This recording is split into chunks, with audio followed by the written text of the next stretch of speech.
Hi, I'm Sam. In this video, I'm going to explain how Planeswalker cards work. Counting the new one in Conflux, only 10 Planeswalkers have been printed so far, but they're exciting and powerful and definitely worth getting to know. Oh, and the new one that's in this set?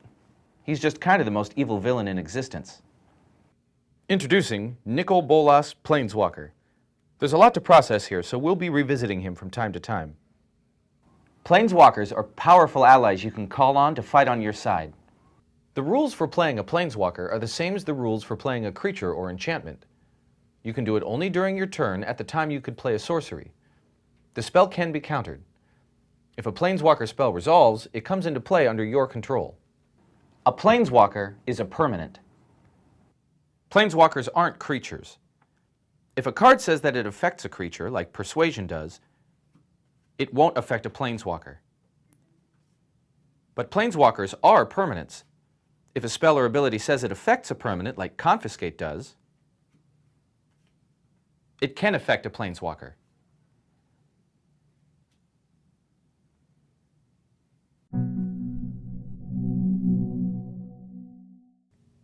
Each Planeswalker has a subtype. Nicol Bolas Planeswalker's subtype is Bolas. These subtypes are also called Planeswalker types. Planeswalker types aren't creature types. They're a separate list. Note that Nicol Bolas Planeswalker is not a dragon. When Nicol Bolas ascended to be a Planeswalker, he went way beyond being a mere creature. He may have the body of a dragon, but he hasn't truly been a dragon for millennia. If two or more Planeswalkers that share a subtype are ever in play at the same time, they're immediately put into their owners' graveyards. They don't have to be the same card, they just have to have the same Planeswalker type. A Johnny Goldmane and a Johnny Vengeant are different versions of the same Planeswalker character, so they both have the subtype a Johnny. If they're both in play at the same time, away they go.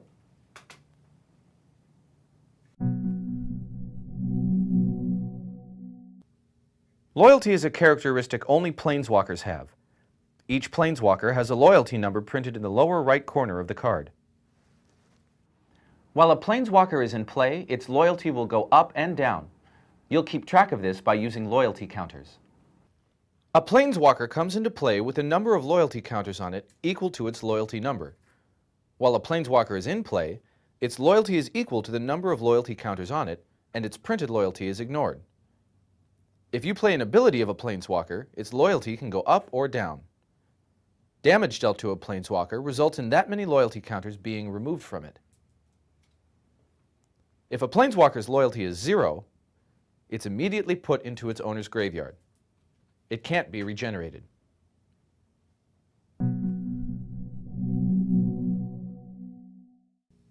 Each Planeswalker has a set of activated abilities.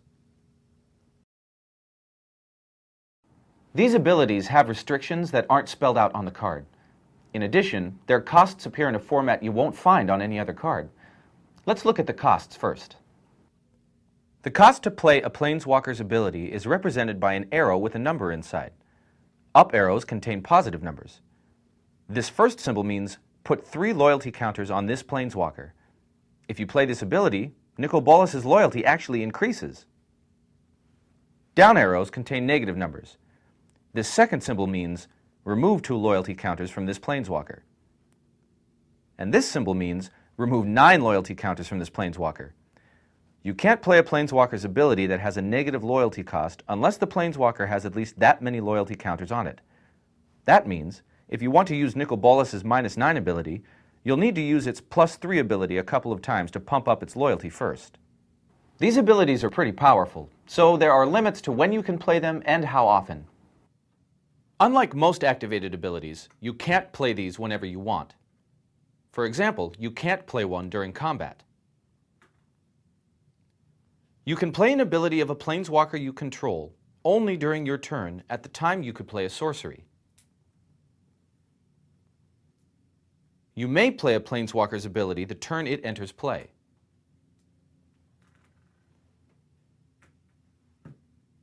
However, you may not play a Planeswalker's ability if any of its abilities have been played already that turn.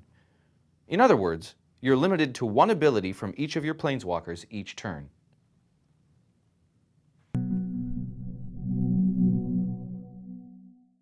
Planeswalkers aren't creatures, so they can't attack or block. However, Planeswalkers can be attacked by creatures. Let's say you control Nicol Bolas Planeswalker and it's your opponent's combat phase. As he declares attackers, he announces who or what each of those creatures is attacking, you or your Planeswalker. All the attacking creatures may attack the same thing or they may attack different things. If you control more than one Planeswalker, any or all of them can be attacked during the same combat phase. When it's time for you to declare blockers, you can block the attacking creatures as normal. It doesn't matter who or what they're attacking. During the combat damage step, damage dealt to creatures or players behaves as normal. Damage dealt to a Planeswalker, however, causes that many loyalty counters to be removed from it. Planeswalkers, like players, don't deal combat damage. In a two-headed giant game, an attacking creature can attack the defending team or a Planeswalker controlled by either member of that team. That creature can be blocked by creatures controlled by either member of the defending team, no matter what it's attacking. If a creature with trample is attacking your Planeswalker and is blocked, the attacker must assign lethal damage to each blocker and may assign excess damage to the Planeswalker. However, that creature can't trample over the Planeswalker and assign any damage to you. This is an unusual case, but let's look at what happens if a Planeswalker leaves play in the middle of combat. Let's say your Planeswalker is being attacked, and then it leaves play or changes controllers. At that point, the Planeswalker is removed from combat, but the attacking creature isn't. It continues to attack, and it can be blocked. If it was blocked, it would deal its combat damage to the blocking creature as normal.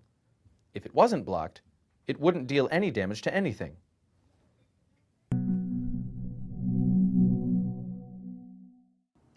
You've seen how creatures can deal combat damage to Planeswalkers. It turns out that non-combat damage can hurt them too. If a source you control would deal non-combat damage to an opponent, you may have that source deal that damage to a Planeswalker that opponent controls instead. Let's take Shock as an example. Shock can't target a Planeswalker because it has to target a creature or a player. However, if you target your opponent with Shock, then, as it resolves, you can choose to have it deal its 2 damage to your opponent's Nicol Bolas. If you do, 2 loyalty counters are removed from it. You can't split the damage between a player and a Planeswalker. In the Shock example, you either have to have Shock deal 2 damage to your opponent or 2 damage to his Planeswalker. You can't have it deal 1 damage to each. Dealing damage to a Planeswalker like this is a redirection effect, and it interacts with other prevention and redirection effects accordingly. Let's try that Shock again. This time, your opponent plays Bandage to prevent the next 1 damage that would be dealt to him. When Shock resolves, your opponent can apply Bandage's prevention effect first, reducing the Shock damage to 1 before you decide whether or not to deal that damage to his Planeswalker. Redirecting damage to a Planeswalker works only if you're dealing that damage to an opponent. If you wind up dealing damage to yourself, perhaps by playing a spell like Earthquake, you can't have your own Planeswalker take that bullet for you. They're not that loyal. One last thing. This kind of damage redirection can be used on damage dealt by creatures, such as Prodigal Pyromancer's ping ability. It just can't be used on combat damage that your creature would deal to an opponent. If you want your creature to deal combat damage to a Planeswalker, you've got to attack it. And those are the ins and outs of Planeswalkers. It's a lot to grasp at once, but once you play with them, you'll get the hang of it quickly. These are powerful cards that do amazing things. Have fun with them.